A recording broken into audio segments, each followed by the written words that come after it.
This one almost seems like the natural part two for the video I made on white privilege. And I'm acutely aware that any videos connect with race are always going to be controversial to someone.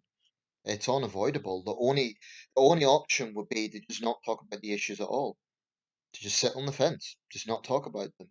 Because when you raise issues like this, you're going to inevitably offend someone, no matter how hard you try not to, because someone will interpret it in a certain way and they'll jump to conclusions, and that's just unfortunately unavoidable.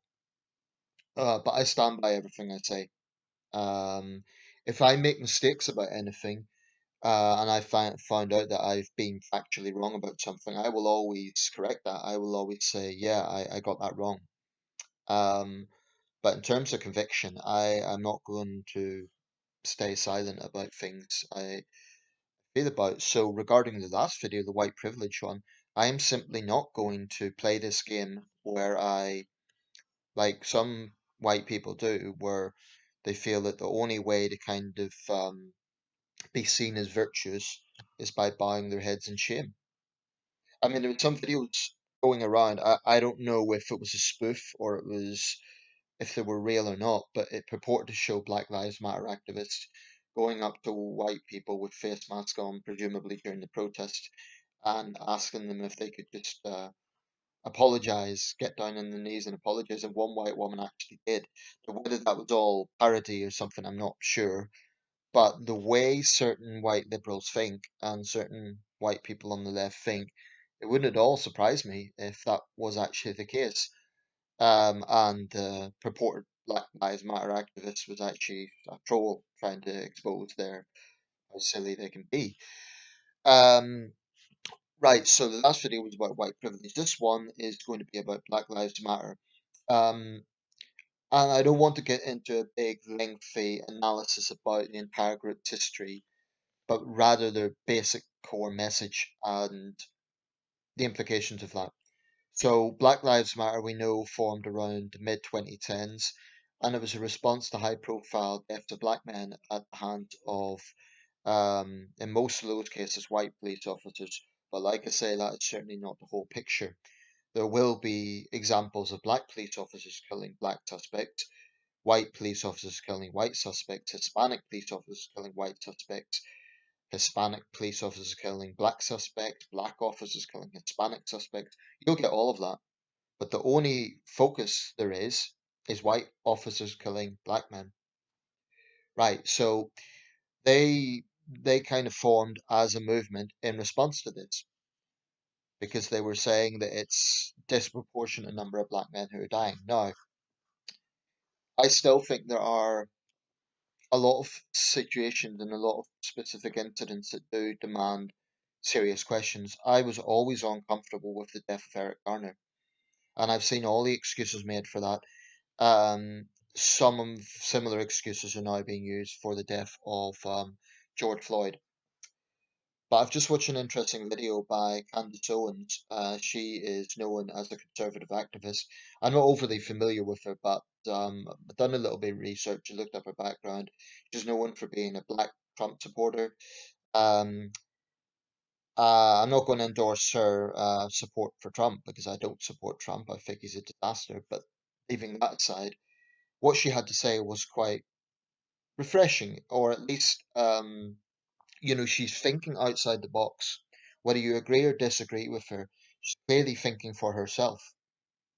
So what she was saying is that whilst she thinks that George Floyd should have justice, um, she doesn't accept him being turned into a martyr. And that's what we're starting to see happening now. I watched a bit of the memorial service, and basically, this man is being elevated to a sort of sainthood, um, simply because he died in brutal circumstances. And there's no question about it, his death was brutal. But she pointed out that he did have a criminal record and he was high on fentanyl when he died. And I don't think that's any excuse for what happened. But she's made several important points. She said, and I'm not sure if I find a video to it, I'll put a link here. I saw it on Facebook, so it's not always easy to link Facebook videos. But she basically said, why is it only the black community? This is her words, not mine, that try so hard and go so out of their way, kicking and screaming to defend people who are up to no good within their community. You don't see that from other communities. I think that's true to an extent. I'm not sure if it's entirely true. I've seen examples where maybe I'm clutching at straws here, but where Chinese individuals have been involved in trouble and Chinese diaspora rally around and act like they're completely um, innocent when that might not be the case. So I'm not sure that's entirely true, although I think just talking about within the context of American citizens. Um, and that's an interesting point. She also makes a point that why is it you can only, why is there this peer pressure in the black community to support Black Lives Matter? Well, here's the thing with moving away from Candace Owens. Her take is interesting. I accept that it isn't going to be a common take within the African American community, but basically she's thinking outside the box. She's saying some things that are, I didn't watch the whole video, but she's thinking outside the box. If nothing else, it's worth just listening to it to get another perspective, whether you agree with her or not.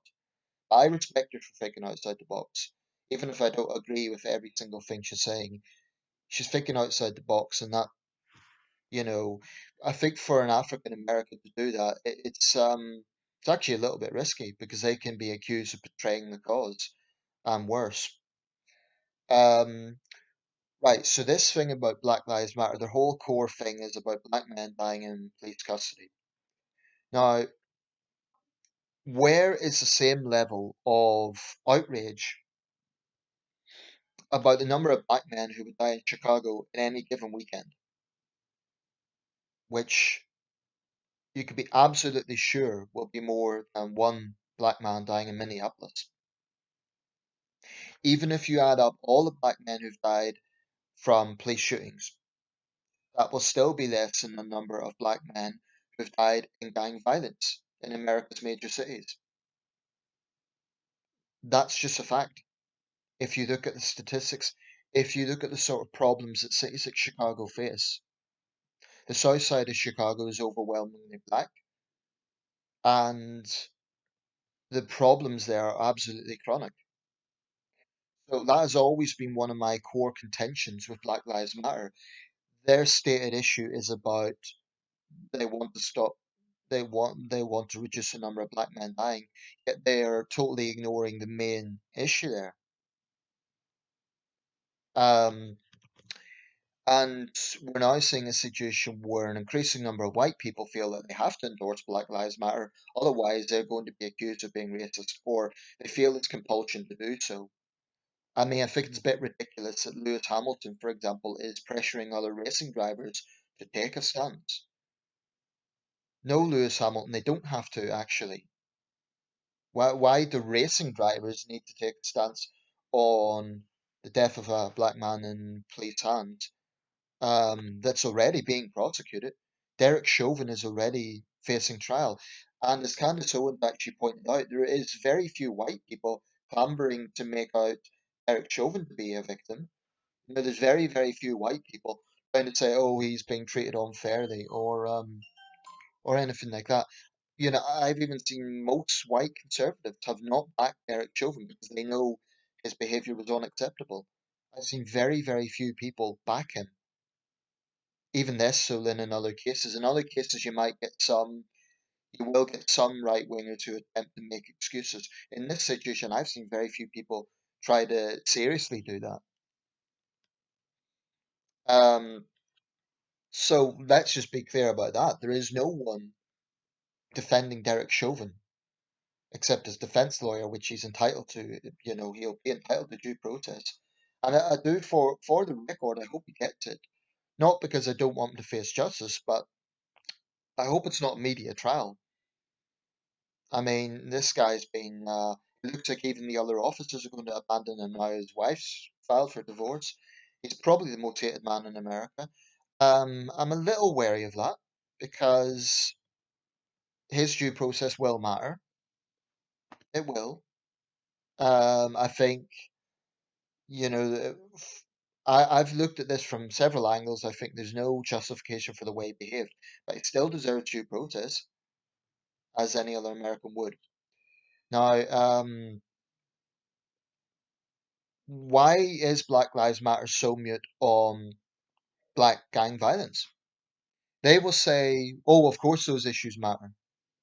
And they may even have commented on it somewhat. You may get, for example, individual Black Lives Matter leaders who will have condemned gang violence or they will have done something about it, but certainly it's not the priority, not even close to being the priority.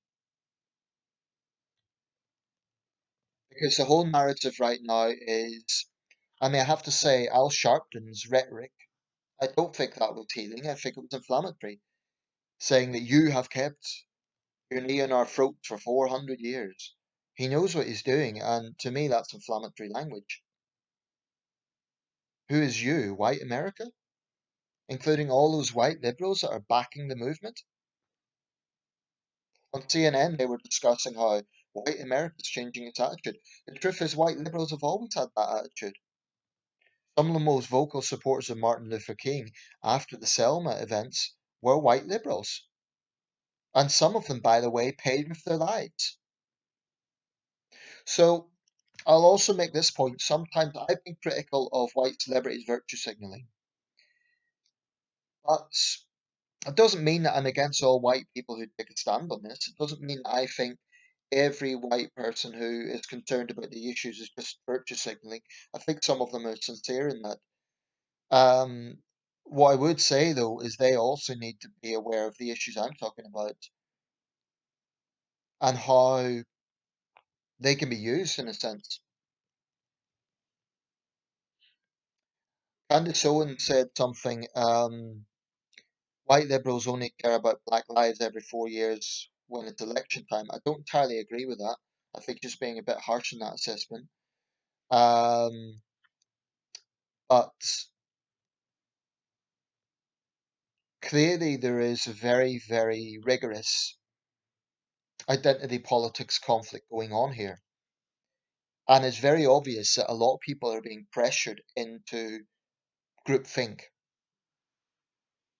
So if you're an African American, you must support Black Lives Matter. Otherwise, you're not a true brother, you're not a true sister.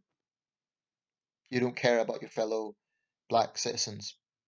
And if you're a white American, well, check your privilege, bow your head in shame, because if you don't, then you support police brutality and you're a racist.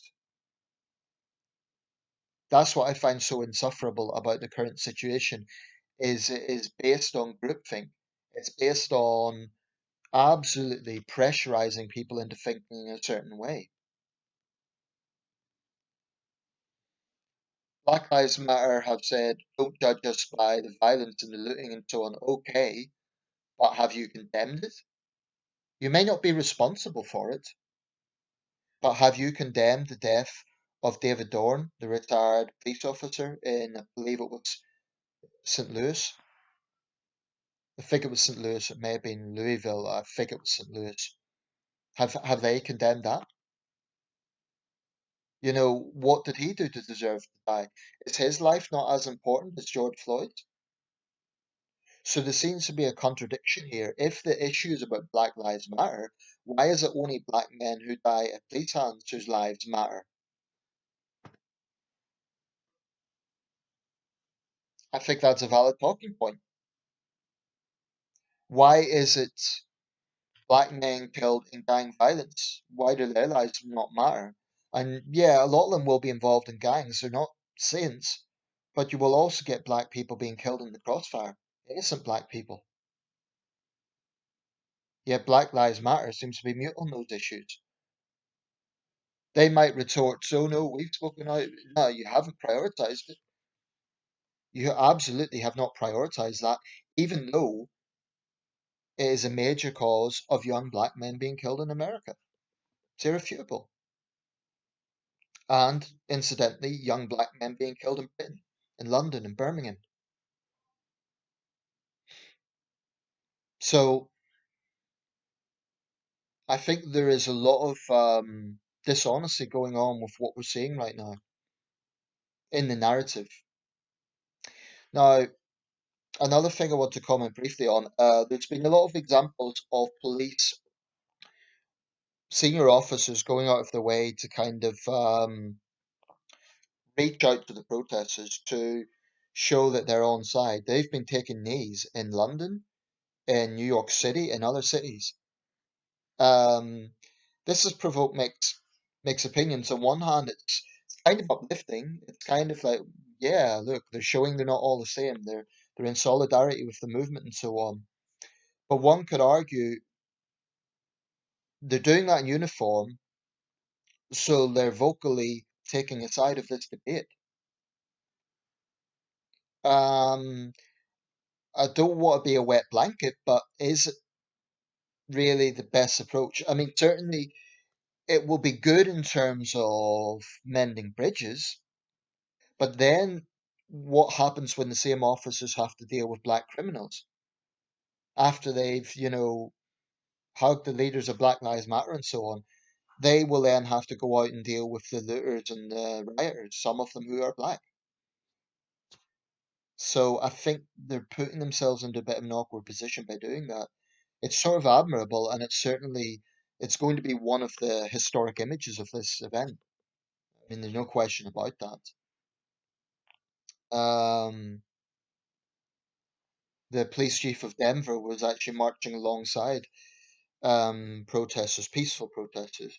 And in other cities, I could say there were a lot of senior officers really making efforts to show they were on side. And even here, yet the Metropolitan Police were also being attacked in London. So I think that I don't know where this is all going to lead because Black Lives Matter, the sort of demands they're making, I don't accept some of them. They seem to be demanding that the whole of white America check their privilege and bow their heads in shame and you're either with us or against us. And Black Lives Matter not accept that some of us are uncomfortable with what's happening, but we're also not going to fully endorse the narrative of the movement. Why can't someone hold that position? Why does it have to be, you either support us 100% or you're entirely against us? It's not that simple. I can understand totally black Americans being angry by those images of what happened to George Floyd, but there still has to be the basic question, why is the death of George Floyd more important than the death of any number of black men in the south side of Chicago, or St. Louis, or New Orleans, or any other city that's racked by gang violence? I think these are important questions, and they're fundamentally overlooked. So, the onus, of course, is not just on the black community. I'm focusing on Black Lives Matter, but the white community has unsavory characters as well. But then again, I see white critics of Trump. They are the biggest critics you will find of, for example, white gun extremists. You will not find a bigger critic of white extremists than white people. So why is the black community largely, I'm not going to say entirely, that would be wrong, it would be a generalization, but why is the black community largely quiet when it comes to black criminals? Why is there not more condemnation from the black community against black gangs, against, for example, the Bloods and the Crips, which terrorize American cities? Why is there not more condemnation of a toxic rap culture that glorifies gang violence? I don't know. I just think that there's a lot of double standards in what we're seeing here.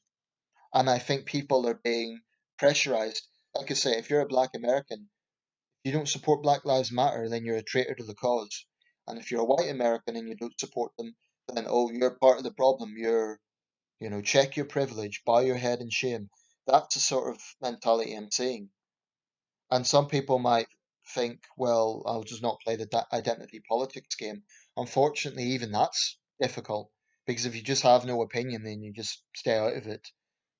At some point, you're going to be dragged into it because as a white person, at some point, you're going to be shamed for being white because you're privileged.